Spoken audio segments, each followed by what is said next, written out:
engagement in the world matters. This is a fact that Biden and Kamala Harris completely grasp. This is a fact that Donald Trump completely rejects.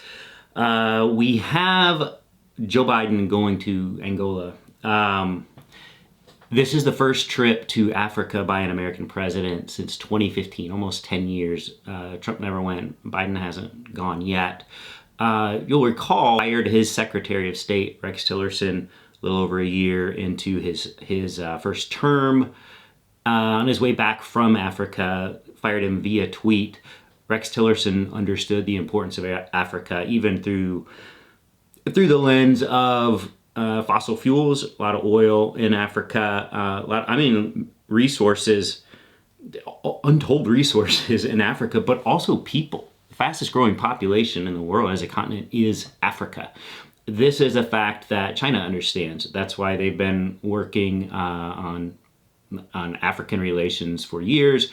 They are undertaking projects. They're huge projects, ports, infrastructure, always with the intent of, hey, if you miss a payment, you're not looking at a usurious interest rate. You are looking at, we now, China, get your port in Africa because we need to have ports over in Africa. You would never negotiate with us and just let us build our own port there. So what we will do is we will spend all the money and use all the Chinese companies to build this port, which you will pay for. And as soon as you stop paying for it or you're unable to pay for it, which would be tough to do, it'd be tough to pay for these ports. They don't have the money or else they do it in the first place. We get these ports, and now we have a port on the coast of Africa. That this is what China does. And the U.S. has not really been engaging in this. And Joe Biden heading to Africa in the midst of all of this now just shows you that he's still engaged in what matters, which is international diplomacy. And you have Donald Trump still sitting there talking about cats and dogs, which by the way, I was listening to a podcast and I did some Googling myself, a foreign relations podcast. The eating cats and dogs thing that Trump and the Republicans and Vance have deployed against Haitian immigrants, that is Russia all the way. We knew that RT is behind disseminating propaganda to get people to vote for Trump, because that's the only way Ukraine aid ends, is if Trump's in office.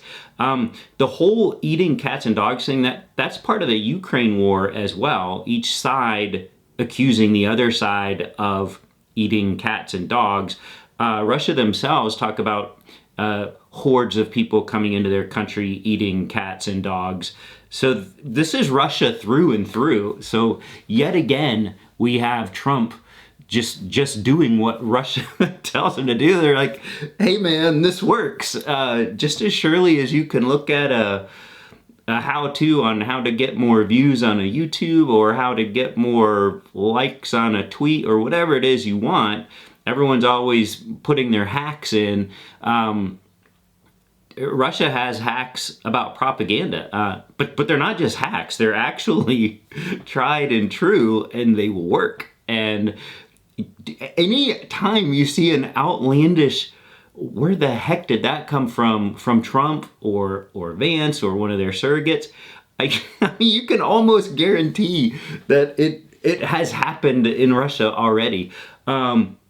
The southern border, that's what RT has attacked earlier, going back to earlier this year, but certainly over the last 4 years, is they know that that's a huge hot button issue. So that this is where their story focus had been, is the invasion from the border. And it works. That's the bottom line. It works. And we can't sit here and say it doesn't, because it does. And all we can do is be aware of it. This morning, once again, I wake up to my, I'm just hyper aware of this now, Google Home, AP this time, not Reuters. But the second story today was actually a Fox News story.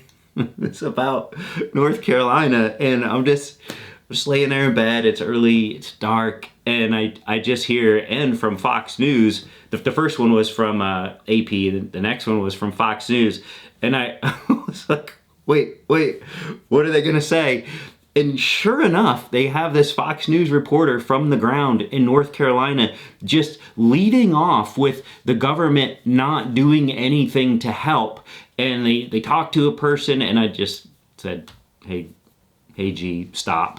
And I just got to figure out how to eliminate Fox News as the sources that my Google Home will play for me. Because anyone waking up to Google Home today, reading them a couple news items, the first one was the port strike ending, which is huge good news. Not only did that end yesterday, I touched on that strike in my first video yesterday about a potential October thing that, if it drags on a few weeks, could have an impact on the election with possible price increases, possible product shortages. Of course, it would all be blamed on Biden because he's in office, even though it would have nothing to do with him. Biden stayed out of it, and the Republicans were, as I said yesterday, crying for government intervention. I said, it's none of the government's business. This company's incredibly profitable. These two companies, Costco, without a T, from China, and Maersk from Denmark, and these workers had gotten $1 an hour raise over the past 6 years. That's $2,000 a year total raise over the past 6 years. These dock workers, this union of longshoremen. So they got a deal yesterday. I mean, yesterday was the 3rd of October. They just went on strike on the 1st of October, and they got a 62% pay increase. Now not all at once. It's over a number of years. I don't know, 4 or 5 years, something like that. But 62% pay increase. That means, and the fact that they got it after 3 days means that the companies had it to give, which we all knew they did. And this is why Biden stayed out of it. And this is why we have organized labor. If you live in a community anywhere near a huge port with huge shipping containers being unloaded all day, every day, these people weren't making enough money. And if the government came in and said, we'll just fire all of them, like Reagan did with the air traffic controllers, they would just bring on new people and pay them bottom dollar, and all these people's living standards would plummet. They would have no money. They would be in desperate straits, and it would have been terrible.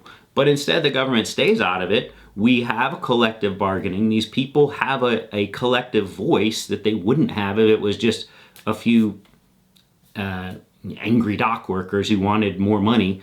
They got to bargain collectively, and these companies had it. They're wildly profitable, and that money needs to partially find its way into the pockets of the actual workers who give all the money to this company through their efforts, through their labor.